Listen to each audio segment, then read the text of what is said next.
I was standing in the corner of Natalie's new living room, holding a glass of champagne I hadn't touched, surrounded by the sounds of laughter and congratulations, when my phone rang and I saw my father's name on the screen. I should have let it go to voicemail. I should have known that nothing good ever came from his calls during family celebrations. But some desperate, hopeful part of me still answered, still thought maybe this time he was calling to ask where I was, to tell me I was missed. "Emma," he said, his voice carrying that particular tone of distraction that meant he was doing something else while talking to me, probably reviewing paperwork or checking his email. "Your mother mentioned you'd asked about help with those student loans again." My heart lifted for just a moment before he continued. "I'm calling to explain why we can't do that. We already spent our money on something worthwhile." I heard the clink of ice in a glass, the murmur of voices in the background, and I realized he was at the party, at Natalie's housewarming, the one celebrating the beautiful three-bedroom craftsman in a desirable Seattle neighborhood that my parents had helped her buy. "Something worthwhile," I repeated, my voice sounding distant even to my own ears. "Your sister made good choices, and we're proud to invest in her future. That house is going to appreciate. It's smart money." He said it so casually, as if he wasn't driving a knife into whatever was left of our relationship, as if he wasn't confirming what I'd always known but never wanted to believe, that I was the disappointing daughter, the one whose dreams were too impractical, whose choices were too risky, whose entire existence was somehow less valuable than my sister's. I was 32 years old, standing in a cramped Portland studio apartment that smelled like the Thai takeout I'd eaten alone 3 nights that week, and I was still that little girl desperate for my father's approval, still trying to understand when exactly I'd become the child not worth investing in. The pattern had been there my entire life, visible in 1,000 small ways I'd tried to ignore. I was the difficult one, the one who announced at 17 that I wanted to study graphic design instead of business, who chose art school over the practical state university, where Natalie had earned her accounting degree, who had dreams that couldn't be quantified in salary projections and retirement accounts. My father had told me I was making a mistake. He'd said I'd regret it. He'd signed the financial aid paperwork with tight lips and barely concealed disappointment, while Natalie's college fund had been discussed openly at dinner tables, celebrated as an investment in a future he could understand. When Natalie graduated with honors and her sensible business degree, there had been a party at their house with a catered dinner and 75 guests. When I graduated with my MFA at 24, there had been polite applause and an early exit because my father had a client meeting the next morning. Natalie got a car worth $28,000 when she passed her CPA exam. I got a card that said congratulations with no check inside when I landed my first salaried position at a small design agency. Now I was the creative director at that same agency in Portland, working on campaigns for local businesses and startups, doing work I loved, but that would never make sense to my father, while Natalie worked at his accounting firm in Seattle, following in his footsteps, speaking his language, living the life he understood and approved of. And now she had a house, a beautiful house, with crown molding and hardwood floors and a backyard where she'd plant vegetables and host barbecues. A house my parents had given her $95,000 to buy. I ended the call without saying goodbye, set down my champagne, and drove home through the Portland rain, wondering when I'd finally stop hoping for something that was never going to come. The pattern of dismissal had been woven into the fabric of my life so tightly that I'd stopped seeing it as unusual until I was old enough to watch how other families celebrated their children, how they showed pride without measuring it against spreadsheets and practical outcomes. I remembered my MFA graduation when I was 24, how I'd stood in my rented cap and gown scanning the audience for my parents' faces, finding them in the back row with expressions that looked more like obligation than joy.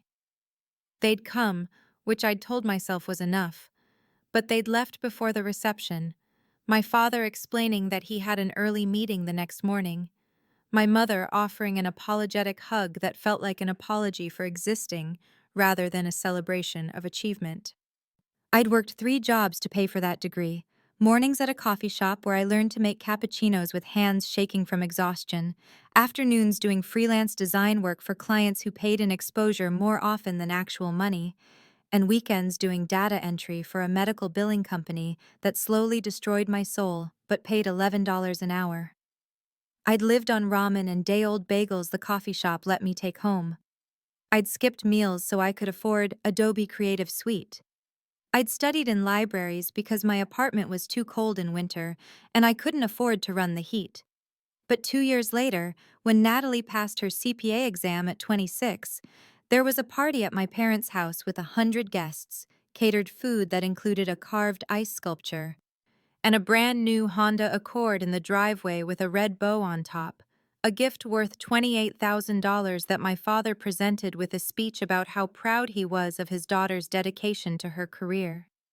I'd been at that party, standing in a corner much like I'd stood at Natalie's housewarming, holding a drink I didn't want and wearing a smile that hurt my face.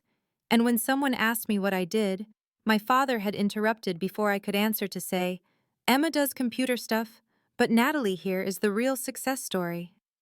The moments accumulated like stones in my pockets, weighing me down with each family gathering. When I landed my first major client at 27, a local brewery that paid me $8,000 to redesign their entire brand identity, work that I'd stayed up for 72 hours straight to complete, work that I'd poured every ounce of my creativity and skill into, I'd called my father excited to share the news, and he'd said, "That's nice, Emma, but when are you going to get a real job with benefits and a 401k?" When Natalie made partner at his accounting firm at 29, he posted about it on Facebook every single day for 3 weeks, sharing articles about successful young women in business, posting photos of Natalie at her desk with captions like, "So proud of my daughter, the partner," talking about her trajectory and her corner office and her profit-sharing agreement. Sunday dinners at their house in Seattle became exercises in endurance, sitting at the table while my father discussed Natalie's salary increases, her promotion track, her retirement planning, asking her detailed questions about her work and nodding with genuine interest, and then turning to me with a polite smile and saying, "And how's the art thing going?" before changing the subject entirely when I tried to answer. My mother would occasionally interject with something like, "Emma's work is lovely, dear," in a voice so weak and apologetic that it somehow felt worse than my father's dismissal, her defense of me so half-hearted that it only emphasized how little power she had in their marriage, how unwilling she was to actually stand up to him, to demand he treat both his daughters with equal respect and recognition. I found out about the $95,000 on a Thursday afternoon in late April, sitting across from Natalie at a coffee shop in Capitol Hill, halfway between Seattle and my life in Portland, a meeting I'd driven 3 hours for because she'd said she wanted to catch up. Just the two of us, no parents, no pressure.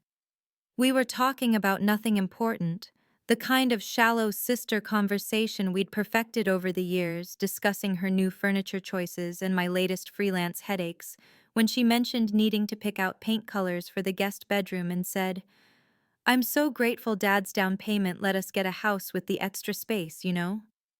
The words hit me like cold water. Down payment. I set down my latte carefully, my hands suddenly unsteady, and asked what she meant, even though some part of me already knew, had always known that there would be something like this, some concrete proof of the difference in how we were valued.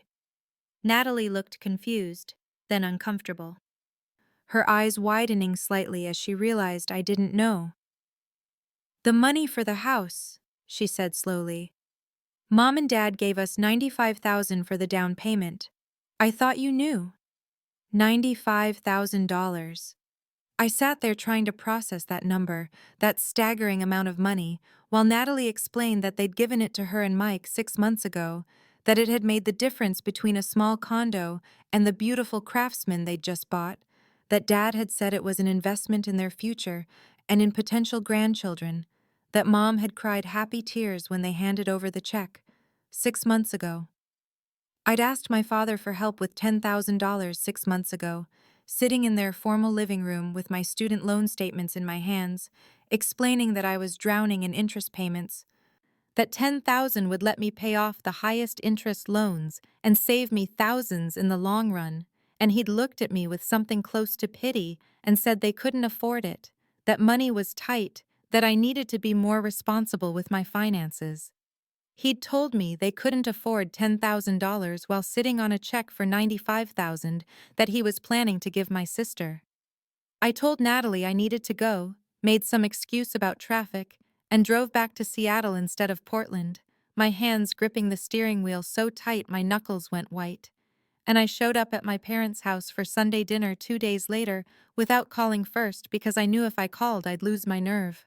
They were surprised to see me but welcomed me in, and I sat through the meal barely tasting the pot roast my mother had made, waiting until Natalie and Mike arrived for dessert, waiting until we were all sitting around the table with coffee and my mother's famous apple pie. And then I asked, my voice shaking only slightly, why they'd given Natalie $95,000 for a house while telling me they couldn't afford to help with my loans. The silence that followed felt like falling.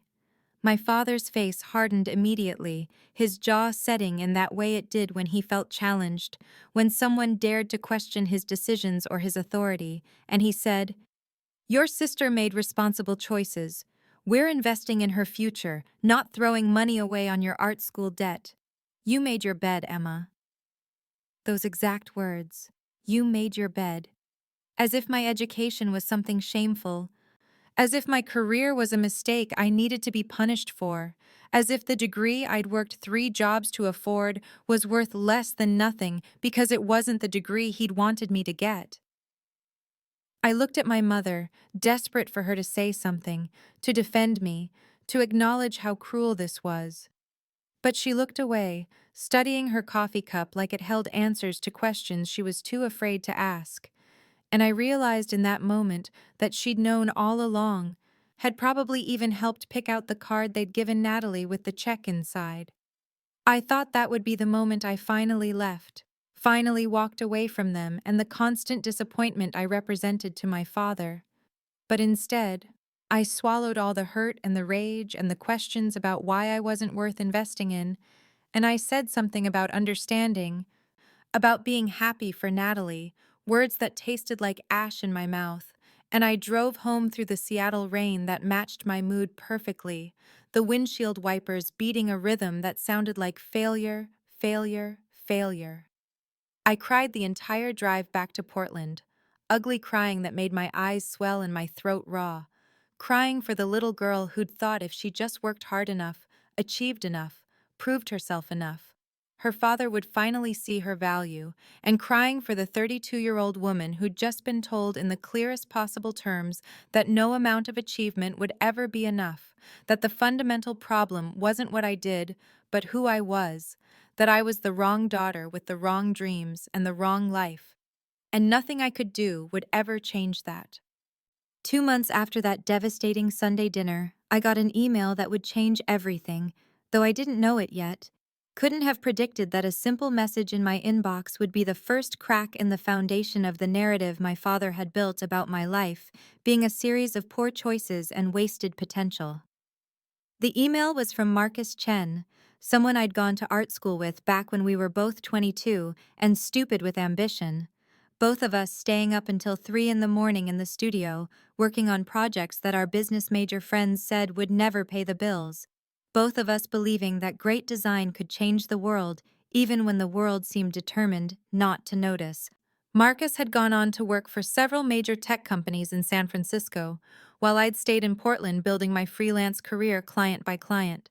And we'd lost touch the way people do when life gets busy and geography separates you. But now here he was in my inbox, saying he'd started a company, a platform connecting freelance workers with benefits and financial planning tools. And he needed someone to build the brand from the ground up, someone who understood both the creative side and the struggle of freelance life. And he'd thought of me. I read that email 3 times, sitting at my desk in my small Portland apartment, the same apartment where I'd cried myself to sleep so many nights after family gatherings, where I'd eaten ramen for dinner more times than I could count, where I'd built a career my father thought was worthless. and something in my chest loosened just slightly, some small knot of tension unwinding, because Marcus had sought me out specifically, had remembered my work from a decade ago, and thought I was the right person for this. I didn't tell my family about the project when Marcus and I started working together in early June, didn't mention the contract I'd signed, or the equity he'd offered, or the fact that this could be the break I'd been working toward for 10 years, because I'd learned through painful experience that sharing my achievements with my father only gave him opportunities to diminish them, to find the flaw or the risk, or the reason why it wasn't quite good enough. And I was so tired of having my joy extracted from me before I'd even had a chance to feel it fully. The project consumed me for 6 weeks, designing everything from the logo to the app interface to the marketing materials, staying up late sketching concepts and refining color palettes and testing user experiences, pouring every skill I'd developed and every lesson I'd learned into creating something that felt both professional and warm, trustworthy and innovative, the kind of brand that made people feel seen and supported rather than sold to. The platform launched in mid-August on a Thursday morning, and by Friday afternoon, it was trending on Twitter, designers and freelancers sharing screenshots and praising the interface. And by Monday morning, Marcus was calling me breathless with excitement because Fast Company wanted to do a feature on the design, and Wired was reaching out for an interview, and the app had been downloaded 50,000 times in 4 days, and investors were suddenly very interested in a company they'd ignored a month ago. The success felt surreal, like watching someone else's life unfold.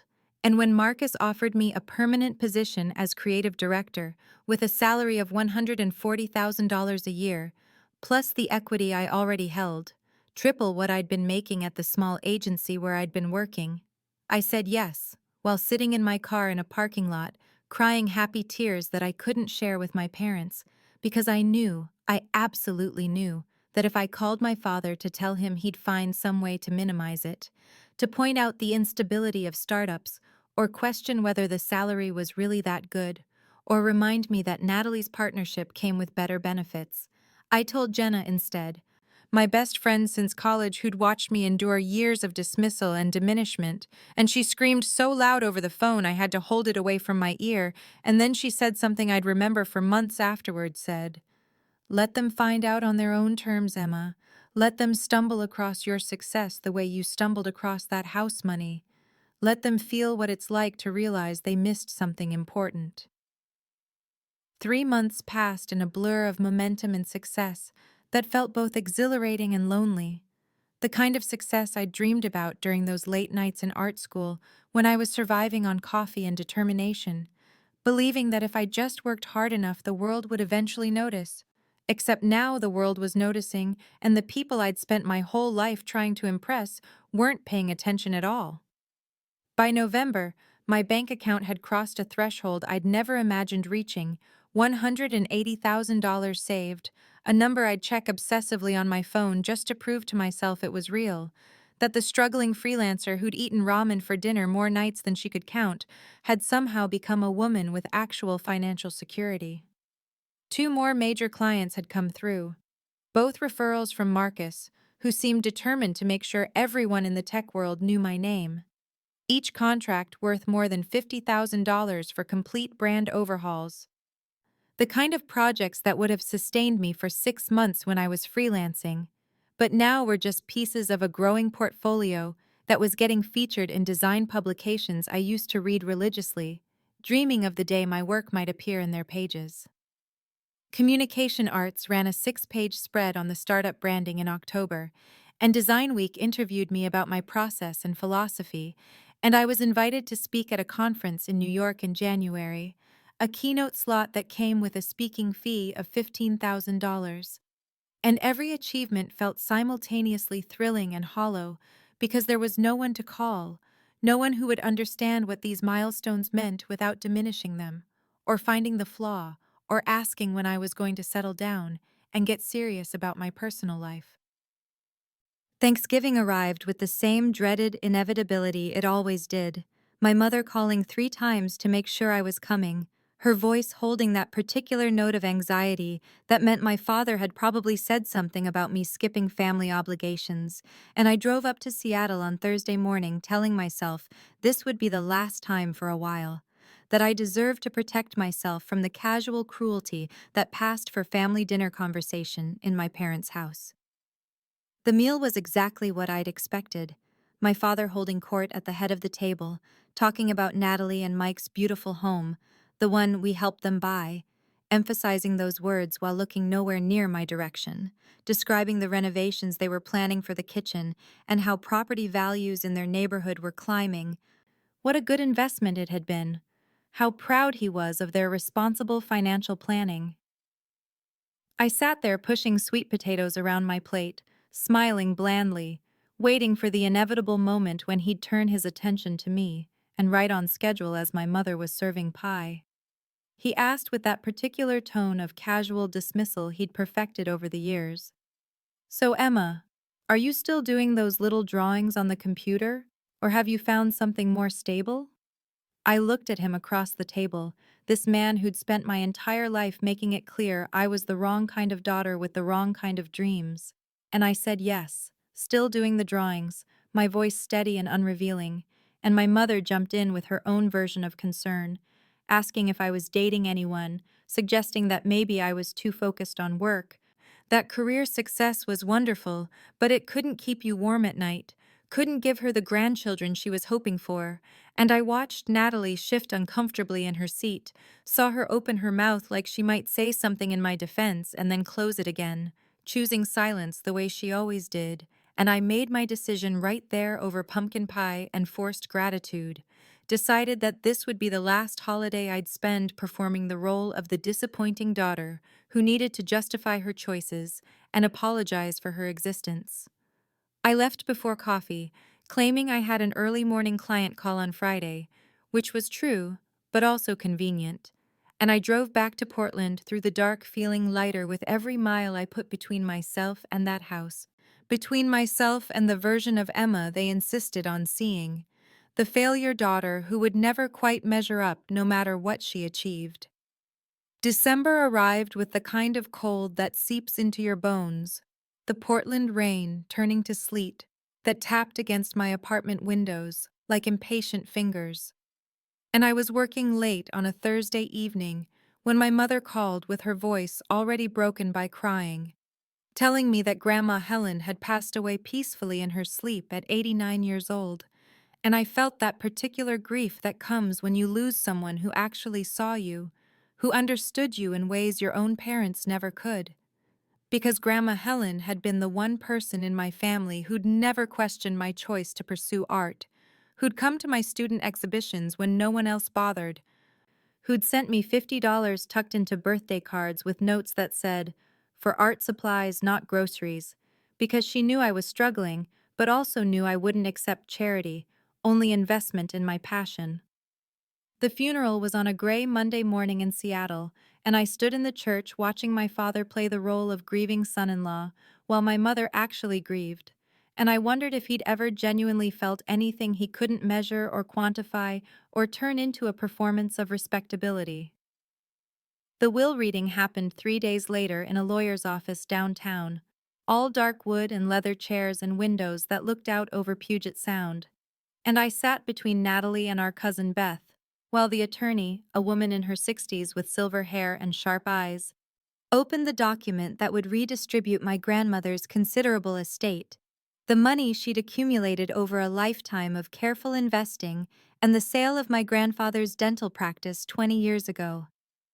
The attorney read through the preliminaries, the specific bequests of jewelry and furniture and photographs, and then she got to the monetary distribution, and I felt the room's energy shift, felt my father lean forward in his chair with that particular attention he gave to financial matters, and the attorney said that my grandmother had divided her estate among her 3 grandchildren, but not equally, that I was to receive $250,000 outright with no conditions, that Natalie was to receive $100,000, and that Beth was to receive $150,000. And before anyone could process those numbers, the attorney continued reading, and I heard my grandmother's voice in the formal legal language, heard her explain that I was receiving the largest share specifically because I had shown remarkable independence and resilience without family financial assistance, and that she wanted to ensure Emma has the foundation she's built for herself through talent and determination alone, without the burden of debt or the weight of proving herself to those who should have believed in her from the beginning. The silence in that office was absolute, the kind of silence that feels like pressure in your ears. And then my father erupted with that righteous anger he deployed when the world didn't arrange itself according to his preferences, saying this was unfair, that the will must have been written when Grandma Helen wasn't thinking clearly, that she'd been on medication in her final months, that clearly someone had influenced her, and he looked at me when he said that last part like I'd somehow manipulated an 89-year-old woman I'd visited maybe 6 times in the past year because I lived 3 hours away and was building a career. The attorney, to her credit, said calmly that Mrs. Helen Morrison had been of completely sound mind when she'd updated her will 18 months ago, that she'd been quite specific about her reasoning, and that the document had been reviewed by 2 independent physicians who'd certified her mental capacity, and my father had no response to that except a kind of sputtering fury that would have been funny if it wasn't so ugly.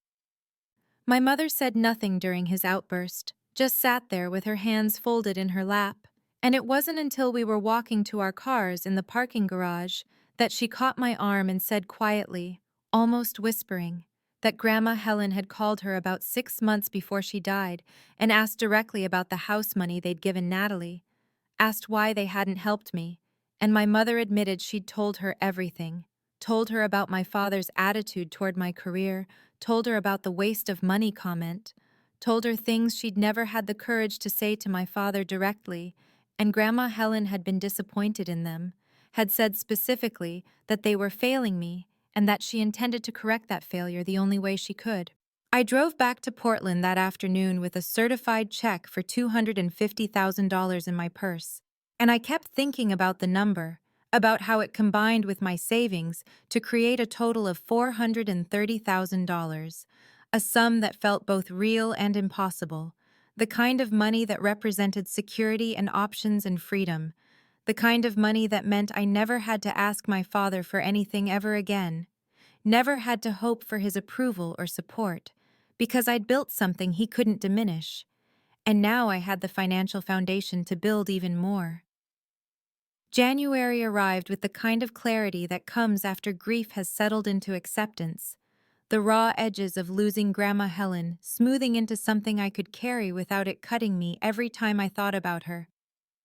And I was back in my Portland studio working on a rebranding project for a boutique hotel chain when I got a text from Rachel Chen, a former colleague who'd left graphic design to become a commercial real estate agent in Seattle, asking if I wanted to grab coffee next time I was in town, because she had something that might interest me. We met on a Tuesday afternoon at a cafe near Pike Place Market, the kind of gray January day where the cold seeps through your coat and the coffee feels like a necessity rather than a choice.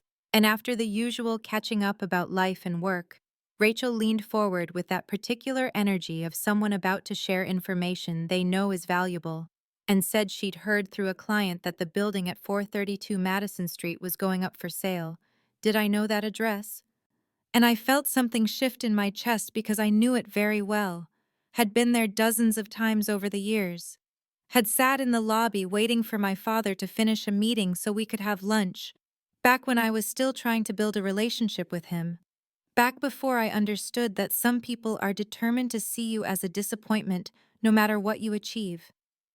Rachel explained that the current owner, a retired developer named Gordon Humphreys, was 82 and wanted to liquidate his commercial properties to simplify his estate, that the building was listed at $890,000, that my father's accounting firm was the anchor tenant, but there were 3 other smaller tenants, a law office and a therapy practice, and a financial advisory firm, that the building was in excellent condition and the location was prime, right in the heart of Seattle's financial district, where commercial real estate values had been climbing steadily for the past decade.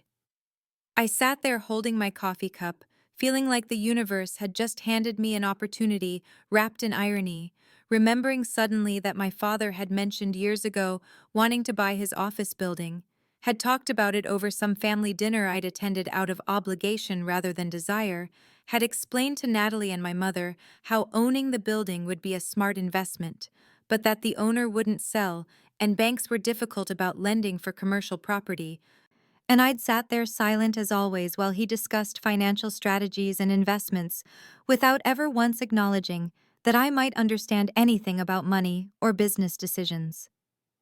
That evening back in my apartment, I did the math with the kind of focus I usually reserved for client projects, spreading my financial documents across my dining table and calculating what was possible with $430,000 in cash. And I realized that if I put down $390,000, I could secure a mortgage for $500,000, that my income and credit score were strong enough to qualify, that the rental income from all four tenants would more than cover the mortgage payment and property expenses, that this was actually a sound investment decision independent of any personal history. I made appointments with my financial advisor, Karen, and with a real estate attorney named James Cordova, and I laid out the scenario for both of them without mentioning that the anchor tenant was my father, just presented it as a commercial real estate investment opportunity, and both of them reviewed the numbers and the property details and confirmed what I already knew, that this was a legitimate investment with good fundamentals in a strong market, that the cap rate was reasonable, that the tenant history showed consistent on-time payments for years, that I should absolutely move forward if I was serious about diversifying my portfolio beyond my creative business. I made the decision on a Friday evening in mid-January, sitting alone in my studio with rain drumming against the windows and the city lights reflecting off wet pavement below.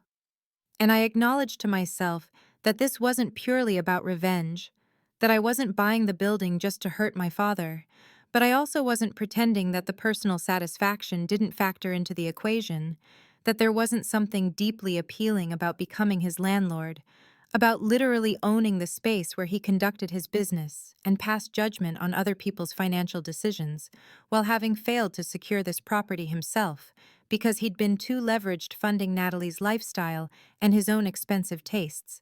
And I called Karen and told her to help me structure the purchase, called James and told him to start the due diligence process. And I felt something settle in my chest that felt like power, but also like justice, like I was finally taking control of a narrative that had been written about me without my consent for 32 years. February moved with the kind of speed that only comes when you've made a decision that feels both terrifying and inevitable. And I contacted James Cordova on the first Monday of the month, telling him I was ready to move forward with the purchase of 432 Madison Street, and he immediately began coordinating with Gordon Humphreys' attorney, while Karen worked with 3 different lenders to secure my mortgage pre-approval. And within 5 days, I had a commitment letter for $500,000 at a competitive rate that reflected my excellent credit score and substantial down payment. My income documentation showing not just my salary, but the consistent client payments that demonstrated stable revenue streams from my creative business. I'd set up an LLC the week before, Morrison Property Holdings, using my middle name and keeping the paperwork separate from my personal identity, and while it wouldn't hide my ownership forever, it would keep my name off the initial transaction documents, would give me time to control when and how my father learned who had bought his building. The offer went in on February 8th, $390,000 down, with a $500,000 mortgage, a cash-heavy offer that made me the most attractive buyer by far, and Gordon Humphreys' attorney called James 2 days later to say that Mr. Humphreys was delighted with the terms and wanted to close as quickly as possible, that he was in the process of moving to Arizona to be near his daughter and wanted to simplify his affairs before the move, and could we close in 3 weeks instead of the typical 30 to 45 days? I said yes immediately, knowing that speed would work in my favor, that the faster this happened, the less chance there was of my father somehow discovering my involvement before the sale was final, and I spent the next 3 weeks in a state of focused intensity that my team at work definitely noticed, but attributed to client projects, rather than to the fact that I was quietly purchasing nearly $1 million in commercial real estate. The building inspection happened on February 15th, and I drove up to Seattle and met James and the inspector outside 432 Madison Street. And I stood on the sidewalk looking up at the four-story brick building that had been part of my father's professional identity for 15 years, the building where he'd built his accounting practice and hired Natalie straight out of college and conducted the business he respected so much more than my creative work. And I felt something strange in my chest that was part anxiety and part power and part grief for the relationship we'd never had. The inspection came back clean, just minor maintenance items that were normal for a building of this age, and the appraisal came in right at listing price. And on February 27th, I sat in a title company office in downtown Seattle with James on one side and Karen on the other, and I signed document after document transferring ownership of the property to my LLC, watched the title representative process the wire transfer of my down payment, watched the mortgage documents get notarized and filed, and then suddenly I was holding a folder containing the deed and the keys and the tenant files, and I owned the building where my father worked, owned the space he'd tried and failed to purchase himself. I kept telling myself this was a sound investment, that the numbers made sense independent of our personal history, that the rental income would cover my mortgage payment and property expenses with room for profit, that I was diversifying my portfolio in a way that any financial advisor would approve, and all of that was true. But I also couldn't deny the satisfaction that ran through me like electricity when I thought about what was coming, about the moment when he would discover who his new landlord was, about the expression that would cross his face when he realized that his daughter with the art degree and the little drawings had achieved something he couldn't, had bought the building he'd wanted for years but couldn't afford because he'd been too busy funding Natalie's life while dismissing mine. James sent the required notice to all tenants that afternoon, a formal letter stating that the property at 432 Madison Street had been sold to Morrison Property Holdings, LLC, and that the new ownership would be in contact regarding lease renewals within 30 days. And I drove back to Portland that evening with the deed in my bag and my heart pounding with anticipation and anxiety in equal measure, knowing that I'd just set something in motion that couldn't be undone. March arrived with the cherry blossoms starting to bloom along the Seattle waterfront and a nervous energy in my chest that felt like standing at the edge of a high dive, knowing there was no climbing back down. And I called my mother on the third Tuesday of the month and told her I wanted to arrange a family dinner, that I had some important news to share, and I could hear the curiosity and concern mixing in her voice when she asked what kind of news. Was everything okay? And I told her everything was fine. Better than fine, actually. I just wanted to tell everyone together. And could she make a reservation somewhere nice for Saturday evening? My treat. She called me back an hour later with a reservation at the Cascadian, an upscale restaurant in downtown Seattle that overlooked Elliott Bay, the kind of place with white tablecloths and a sommelier and entrees that cost $45, and I could hear in her voice that she'd already started speculating about what my announcement might be, probably hoping I was engaged or at least dating someone seriously, because in her worldview, a woman at 32 needed to be thinking about marriage and children. Not that she'd ever come out and said it directly, but the implication hung in every question about my personal life. I called Natalie next and told her about the dinner, and she immediately asked what the news was, and I told her she'd find out Saturday. And she laughed and said I was being dramatic, but she'd be there with Mike, and then she paused and said she hoped everything was really okay, that she knew things had been tense since Grandma's funeral, and I felt a flash of warmth toward her because despite everything she did seem to care, she'd just never known how to stand up to our father, had never understood what it felt like to be on the wrong side of his approval. I called Jenna that evening and told her the dinner was set, that I was actually going through with this, and she asked me for the 10th time if I was sure this was how I wanted to handle it, if maybe a private conversation might be less explosive, and I told her what I'd been telling myself for the past 2 weeks, that my father had dismissed my achievements in public family settings for years. had asked about my little drawings at Thanksgiving in front of everyone, had compared me unfavorably to Natalie at every opportunity. And this revelation deserved the same audience, deserved witnesses, so he couldn't later claim it had happened differently or minimize what I'd achieved. Saturday arrived cold and clear, the kind of March day when winter hasn't quite released its grip, but you can smell spring coming, and I spent the morning in my Portland apartment trying on 3 different outfits before settling on a tailored charcoal suit I'd bought at Nordstrom the month before. Fitted perfectly and paired with a silk blouse the color of sapphires and my grandmother's pearl earrings. And I looked at myself in the mirror and saw someone I barely recognized, someone who looked successful and confident and powerful. Someone my 22-year-old self working 3 jobs to pay for art school wouldn't have believed she'd become. I packed my leather portfolio carefully, the deed to 432 Madison Street in a protective sleeve, along with the lease agreement I'd had James prepare, the current lease terms for my father's firm, and documentation of the building's other tenants and the rental income.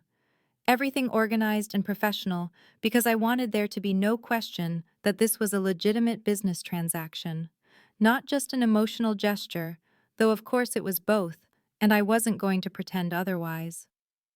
I drove to Seattle in the afternoon, the I-5 corridor familiar after years of making this trip for family obligations I'd attended out of duty rather than desire, and I rehearsed what I would say, how I would present the information, telling myself to stay calm and factual, to not let him see how much his dismissal had hurt over the years, to present this as the business decision it was, to maintain my composure no matter how he reacted.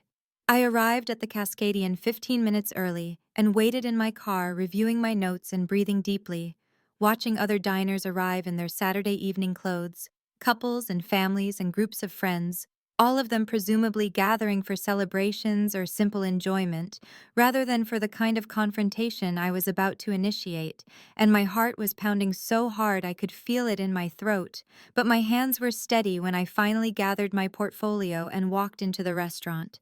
My mother was already there, sitting at a round table by the window with a view of the bay and the Olympic Mountains purple in the distance, and she stood when she saw me and hugged me tight. And I could feel the tension in her body, the worry that something was wrong, and I squeezed her hand and told her everything was fine, really, and we sat down together and made small talk about the weather and her garden, and whether the restaurant's halibut was as good as people said. Natalie and Mike arrived next, Natalie in a dress I recognized from Banana Republic, and Mike in slacks and a button-down, looking like the successful young couple they were, and Natalie hugged me and whispered that I looked amazing, that she loved the suit, and I felt a pang of affection for her mixed with the resentment I'd carried for so long. The complicated tangle of loving my sister while hating the inequality between us that she'd never questioned.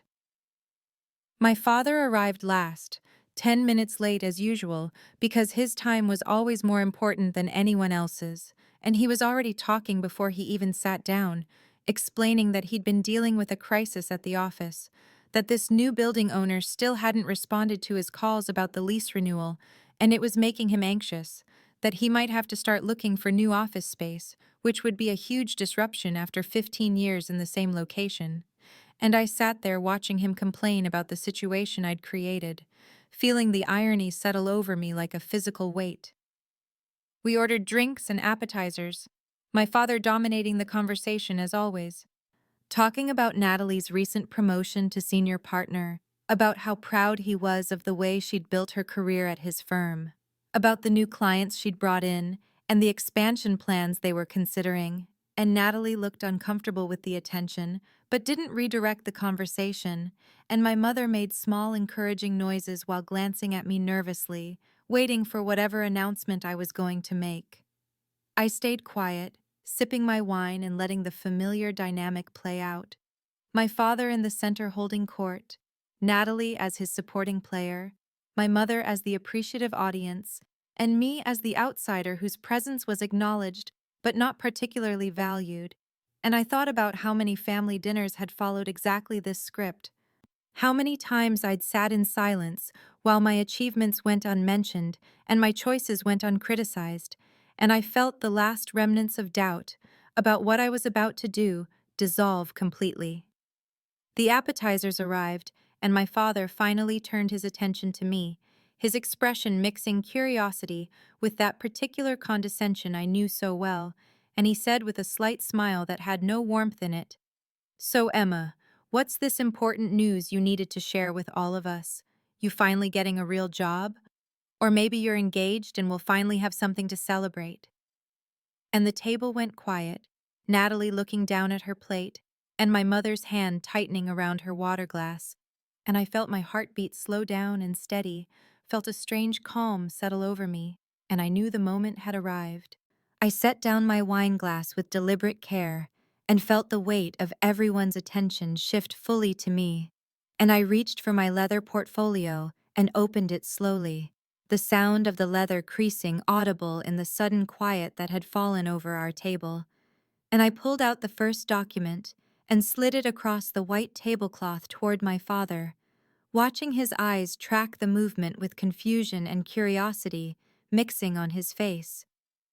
"Actually, Dad, I wanted to discuss business with you," I said, and my voice came out steady and clear, nothing in it betraying the way my heart was hammering against my ribs. And I watched him pick up the document and look at the header, his brow furrowing as he tried to make sense of what he was seeing. "This is your new lease agreement for your office building," I continued, and the words hung in the air between us like something solid, and I saw the exact moment the confusion on his face deepened into something closer to incomprehension, saw him glance up at me and then back down at the paper, as if one of us might suddenly make sense.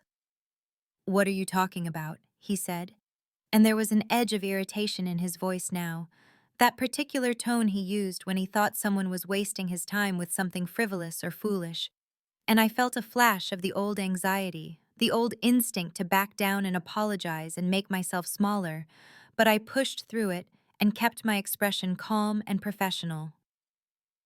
"I'm talking about the building at 432 Madison Street," I said clearly, looking directly into his eyes. "The one your firm has leased for 15 years. The one you've been worried about for the past month because the owner sold it and the new owner hasn't been returning your calls." I paused just long enough to let that information settle, watched his face as understanding started to dawn slowly like a terrible sunrise. "I bought it 6 weeks ago." The silence that fell over the table was absolute and suffocating, the kind of silence where you can hear the ambient noise of the restaurant around you suddenly become very loud, the clink of silverware at other tables, and the murmur of other conversations, and the distant sound of someone laughing, all of it thrown into sharp relief by the utter stillness at our table. And I watched my father's face go through a series of expressions so quickly I almost couldn't track them, confusion giving way to disbelief, giving way to shock, the color draining from his face until he looked almost gray in the soft restaurant lighting. He picked up the lease agreement with hands that trembled slightly and read the header again, and then he looked at me with something in his eyes I'd never seen before, something that might have been fear or might have been the first crack in the absolute certainty he'd always carried about who I was and what I was capable of. "This is a joke," he said, but his voice had lost all its conviction, had become thin and uncertain, and my mother made a small sound beside him that might have been a gasp, or might have been the beginning of a question she didn't know how to ask. And Natalie was staring at me with her mouth slightly open, her fork frozen halfway between her plate and her lips. I reached into my portfolio again with movements that felt almost ceremonial and pulled out the second document, the title deed with Morrison Property Holdings, LLC listed as owner, and I slid it across the table to join the lease agreement. And I said in that same steady voice that didn't sound quite like my own, "It's not a joke, Dad. I'm your new landlord." And I watched those words hit him like a physical blow, watched him reach for the deed with shaking fingers and read it once and then again, and the restaurant noise seemed to fade away, until all I could hear was my own breathing and the blood rushing in my ears, and somewhere very far away, the sound of my mother starting to cry. My father's voice erupted across the table like something physical and violent. rising above the ambient noise of the restaurant, until I could see other diners turning to look at us, with expressions ranging from curiosity to concern, and he said, "How could you possibly afford? This is nearly $1 million building." And there was something in his voice I'd never heard before. Not quite panic, but close. A kind of desperate confusion that came from having his understanding of reality suddenly shatter into pieces he couldn't put back together. I felt my heartbeat slow down even further as I looked at him across the white tablecloth, and I said in a voice that was steady and calm and completely unlike the scared little girl who'd spent years trying to earn his approval, "I had $430,000 cash for the down payment." And I watched his face as he tried to process that number. Tried to understand how his failure daughter, who made little drawings on computers, could have that kind of money. "My savings from my little drawings and Grandma's inheritance," I continued, and I let that sit between us for a moment before adding, "The one you said was unfair, remember? The one you claimed was written when Grandma wasn't thinking clearly? The one she gave me specifically because, as her will stated, I had shown remarkable independence and resilience without family help?" And I saw my mother's hand fly to her mouth and heard her make a sound like a sob, and Natalie was just staring at me with her eyes wide and something that might have been awe or might have been horror written across her face. My father opened his mouth and closed it again like he couldn't find words. And I kept going because I'd been silent for so many years, and now that I'd started talking, I found I couldn't stop. Found that every word that came out felt like releasing pressure from a wound that had been building for a decade. "My income qualified me for the mortgage," I said, pulling out the bank's pre-approval letter from my portfolio and setting it on top of the other documents, creating a small pile of evidence that my life was nothing like what they'd imagined. Turns out 3 major clients, each paying $50,000 or more, plus a salary of $140,000 a year, makes for a very strong loan application. And I watched my father's face cycle through expressions again, disbelief giving way to something that looked almost like he'd been physically struck. "Remember Marcus Chen from when Natalie and I were in college?" I asked, though I didn't wait for an answer. "He started a tech company 2 years ago and asked me to do their branding. The campaign went viral last spring. It was featured in Fast Company and Wired. Marcus gave me equity and made me creative director. That's what happened while you were asking me at Thanksgiving if I was still doing little drawings on the computer." And my voice had developed an edge now. Not quite angry, but sharp enough to cut. I pulled out my phone and opened it to the Fast Company article with my name in the byline and my photo next to a feature about emerging creative directors transforming tech branding, and I set it on the table next to the deed and the lease and the bank letter. A small mountain of proof that everything my father had believed about me was wrong. Since then, I've taken on 2 more major clients, spoken at a design conference in New York, and had my portfolio featured in Communication Arts and Print magazine, I said, listing achievements he would have celebrated endlessly if they'd been Natalie's, achievements he'd never known about because I'd learned years ago to stop telling him about my successes since they were always met with dismissal or worse. With that particular smile that said, he thought I was deluding myself about the significance of what I'd accomplished. My mother was crying openly now, tears running down her face and ruining her carefully applied makeup, and Natalie had set down her fork and was gripping Mike's hand so tightly I could see her knuckles had gone white, and my father was just sitting there with all my documentation spread in front of him, and I could see him trying to reconcile the daughter he'd constructed in his mind, the impractical artist who'd made bad choices and would never amount to anything, with the reality sitting across from him in a tailored suit that cost more than he probably imagined I made in a month, and I felt something shift inside me, felt the last remnant of the girl who'd needed his approval finally let go and drift away like smoke.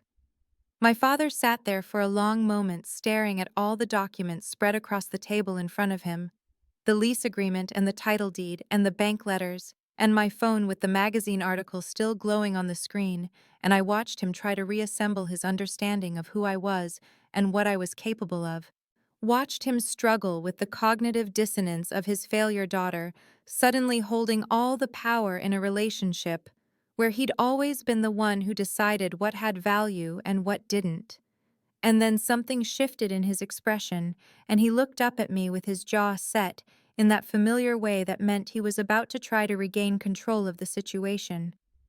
"This is manipulative," he said, and his voice had recovered some of its usual authority, that tone he used in business meetings and family discussions when he wanted to shut down dissent before it could take root. "You bought my building out of spite. This is revenge, pure and simple, and it's beneath you." And I felt something cold and hard settle in my chest at those words. At the way he was trying to make me the villain in a story where I'd been the victim for so long, I'd almost forgotten what it felt like to stand up straight. "No, Dad," I said, and my voice came out harder than it had been before, all the careful professional calm burning away to reveal something sharper underneath. "I bought an investment property that happens to have you as a tenant. It's a solid investment in a prime location with good rental income and strong appreciation potential. I made a smart business decision." And I paused to let that sink in before continuing. "The same way you made a business decision when you invested $95,000 in Natalie's future, but told me that helping with my student loans would be throwing money away. The same way you invested $28,000 in a car for her when she got her CPA. But I paid my own way through school, working 3 jobs, serving coffee at 6 in the morning and bartending until 2 in the morning and doing freelance design work in between. The same way you invested time and energy in throwing her a party for 100 people when she made partner, but you left my MFA graduation early because you had a tea time you didn't want to miss." And I was listing them now. All the slights and dismissals and comparisons I'd swallowed and internalized and carried around like stones in my pockets for years.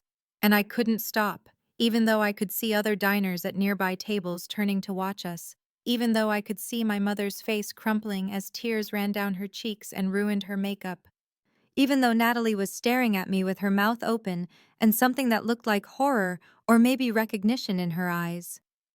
"You called my career choice a waste of money and asked me at Thanksgiving if I was still doing little drawings on the computer while I had a 6-figure salary and equity in a company that's now valued at $40 million, I continued, and my voice was steady and relentless. And I pulled out the lease agreement again and said it directly in front of him, pointing to the terms I'd carefully reviewed with my attorney. "Your current lease expires in 60 days. This is the renewal at market rate, which I had professionally assessed. And you'll see that I'm actually charging you $200 less per month than comparable spaces in this neighborhood because despite everything, despite years of being treated like my accomplishments meant nothing and my choices were mistakes and my whole life was somehow less valuable than Natalie's, I'm fair and I'm professional and I know how to run a business." And I watched him pick up the lease with shaking hands and read through the terms, watched him realize that everything was legal and proper and that I'd given him actually generous terms considering I could have charged more, and I saw the exact moment he understood that he had absolutely no leverage here, that his daughter, who he'd dismissed and diminished and treated like a perpetual disappointment, had somehow become his landlord, and there was nothing he could do about it except sign the lease or relocate his entire firm in 60 days. And the look on his face was something I'd remember for the rest of my life. Shock and humiliation, and the dawning realization that he'd been catastrophically wrong about me mixing together into an expression I'd never seen him wear before. My father sat there with the lease in his hands, reading through the terms line by line, and I watched him realize that everything was legitimate and legal and professionally done, and that he had absolutely no leverage, no way to dismiss this as another one of my impractical decisions, because the lease had been reviewed by a real estate attorney and the terms were actually favorable compared to what he could get elsewhere in this neighborhood. And when he finally looked up at me, I could see something collapsing behind his eyes, the entire structure of beliefs he'd built about who I was and what I was capable of crumbling like a building with its foundation removed. "You're really going to do this?" he asked, and his voice had gone quiet now, all the bluster drained away. "You're really going to become my landlord?" and there was something almost pleading in the way he said it, like he was asking me to take it back, to tell him this was some elaborate joke or test that he could still somehow pass. And I looked at him across the table with all my documentation still spread out between us, like evidence at a trial, and I said, "You're really going to sit there and pretend you don't see the irony? You told me exactly 6 months ago, in this exact same restaurant actually, that helping me with my student loans would be throwing money away. You said I made my bed and I'd have to lie in it. You said your sister made responsible choices and you were investing in her future, not mine." And I let each sentence land separately, watched him flinch with each one like they were physical blows. "Well, I made a very comfortable bed, Dad. One I bought with my own money, earned from my own success, in a career you never respected and actively discouraged, and told me was a waste of the education you resented paying for, even though I actually paid for most of it myself." And I felt something rising in my chest, not quite anger, but something cleaner and sharper, something that felt like truth, finally being spoken after years of silence. Natalie's voice cut through the tension, and I turned to see her staring at me with tears in her eyes, and she said, "Emma, I didn't know you were doing so well. Why didn't you tell us? Why didn't you say anything about any of this?" And there was something genuine in her voice, hurt and confusion mixing together. And I looked at my sister, who I'd loved and resented in equal measure for so many years, and I said what might have been the most devastating thing I'd said all night. "Because I learned to stop seeking validation from people who were determined not to give it," I said, and my voice was soft, but every word was clear. "I told Dad when I landed my first major client, and he asked when I'd get a real job. I told him when my work was featured in design blogs, and he changed the subject. I told him when I got promoted and he made a joke about participation trophies. So I stopped telling him, stopped telling any of you, because I realized that nothing I accomplished would ever matter if it didn't look like what he'd decided success should look like." And I saw my mother reach across the table toward me, her hand shaking, her face wet with tears, and she said, "Sweetheart, I'm so sorry. I'm so sorry we made you feel that way." And I looked at her with all the years of her silence between us, and I pulled my hand back gently before she could touch me. "I know you are, Mom," I said. "But sorry doesn't undo years of standing by while he treated me like a failure. Sorry doesn't undo all the times you watched him dismiss my achievements and diminish my choices and compare me unfavorably to Natalie, and you said nothing, did nothing, just looked uncomfortable and changed the subject." And I saw her face crumple completely, and part of me wanted to comfort her, wanted to be the good daughter who made everything okay, but I'd spent too many years being that person, and it had gotten me nothing but pain. My father sat there with the lease in front of him, and I watched his hand hover over it for what felt like a full minute, watched him struggle with what this meant, and then he picked up the pen I'd placed next to the document and signed it, his signature smaller and less confident than I'd ever seen it, because he had no choice, and we both knew it. And when he set the pen down, he didn't look at me right away, just stared at his own signature like he was trying to understand how he'd ended up here, and I could see something collapsing in his posture, all the bluster and certainty draining out of him like air from a punctured tire. He looked up at me finally and asked, "Did you really make all this happen in 1 year?" And his voice was quiet, almost small. And I realized this might be the first genuine question he'd ever asked me about my career, the first time he'd actually wanted to know, instead of already having decided what the answer should be. "No, Dad," I said, and I kept my voice level and factual. "I've been making it happen for 10 years. You just never asked." And I let that sit between us for a moment before I stood up, reaching into my purse for my wallet, because I was done with this dinner, done with this conversation, done with years of trying to prove myself to someone who had decided before I even started that nothing I did would be good enough. I pulled out enough cash to cover my untouched meal and the wine I'd barely sipped and placed it on the table, and I looked at my father one more time and said, The lease includes a clause for annual reviews based on property taxes and maintenance costs. Treat my property well, pay your rent on time, and we'll have a professional relationship. That's more than I had from you. And I picked up my portfolio and turned to leave. And my mother reached for me, but I was already moving, already walking away from the table, and I heard Natalie call my name. But I didn't stop, couldn't stop, because if I stayed even one more minute, I might break down, and I needed to get out of that restaurant with my dignity intact.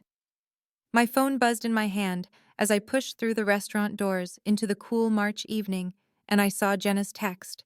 Just 3 words. You fucking did it. With a string of celebration emojis, and I felt something crack open in my chest. Not quite laughter and not quite tears, but something in between, relief maybe, or the beginning of freedom.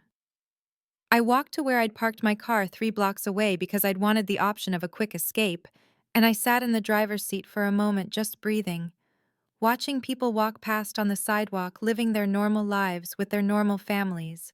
And I thought about how I'd spent so many years trying to earn something that was never going to be given freely, how I'd twisted myself into shapes trying to fit into a space that was never designed for me. I drove back to my apartment in Portland, the 2-hour drive giving me time to process what had just happened. And when I got home, I didn't collapse or cry like I might have expected. Instead, I felt clear-headed and calm. Like I'd finally set down something heavy I'd been carrying for so long, I'd forgotten what it felt like to stand up straight. I made myself tea and opened my laptop and saw the email that had come in that afternoon from a potential client in London, a design firm that wanted to discuss a collaboration on a campaign for a major fashion brand. And I read through their message carefully, and then I wrote back, professional and confident, because this was who I was now, someone who didn't need permission or approval to know her own worth. And I hit send and closed my laptop and looked around my small apartment that I'd paid for entirely myself, at the walls I'd hung with my own work, and the furniture I'd chosen, and the life I'd built without anyone's help. And I felt something I hadn't felt in years, maybe something I'd never felt before. And it took me a moment to recognize it as peace. 3 months later, and my life looked so completely different that sometimes I caught myself wondering if the dinner confrontation had actually happened or if I'd imagined it in some fever dream of wish fulfillment. But then the rent check would arrive on the 5th of every month, always from my father's business account, always exactly the amount specified in the lease, never with a note or any personal message, just the cold professional transaction of tenant to landlord. And I'd know it was all real, and that something fundamental had shifted in the architecture of my family.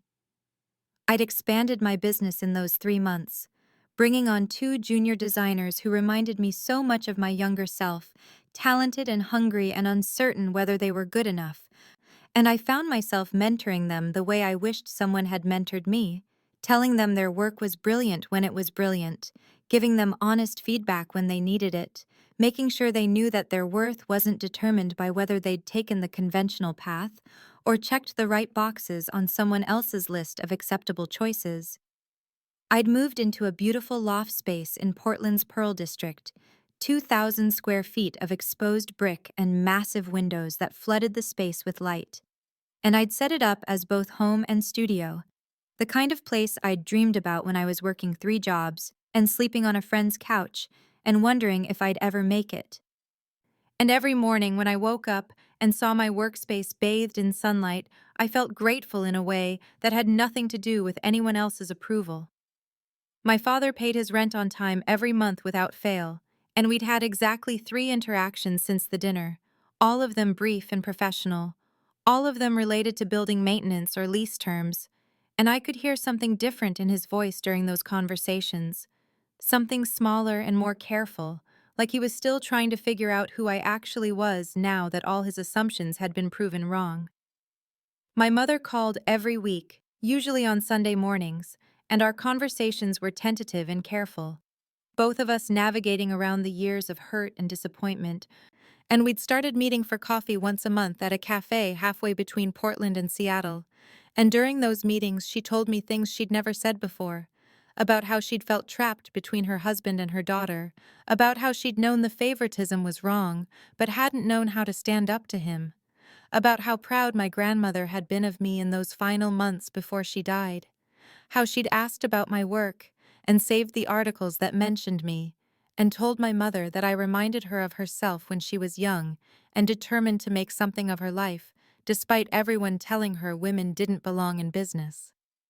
Natalie had reached out 2 weeks after the dinner with a long email that I'd read 3 times before responding, and in it she'd apologized for her silence over the years, for accepting so much without questioning the inequality of it, for being complicit in the family dynamic even when she'd felt uncomfortable with it, and she'd written that she'd always admired me but had been afraid to say so because it felt disloyal to our father, and we'd started talking regularly after that. Real conversations about real things, not just the surface-level updates we'd exchanged at family gatherings. And I was discovering that I actually liked my sister when we weren't performing our assigned roles in our father's script. I kept my grandmother's photo on my desk in a silver frame, the picture taken when she was about my age, standing in front of the small manufacturing company she'd built from nothing in the 1960s. And sometimes when I was working late and the city lights were coming on outside my windows, I'd look at that photo and feel like I finally understood what her inheritance had really meant. That it wasn't just the money, though. The money had been transformative. It was permission to stop waiting for validation that was never going to come freely. Permission to define success on my own terms and to know that my worth existed independent of whether anyone else recognized it.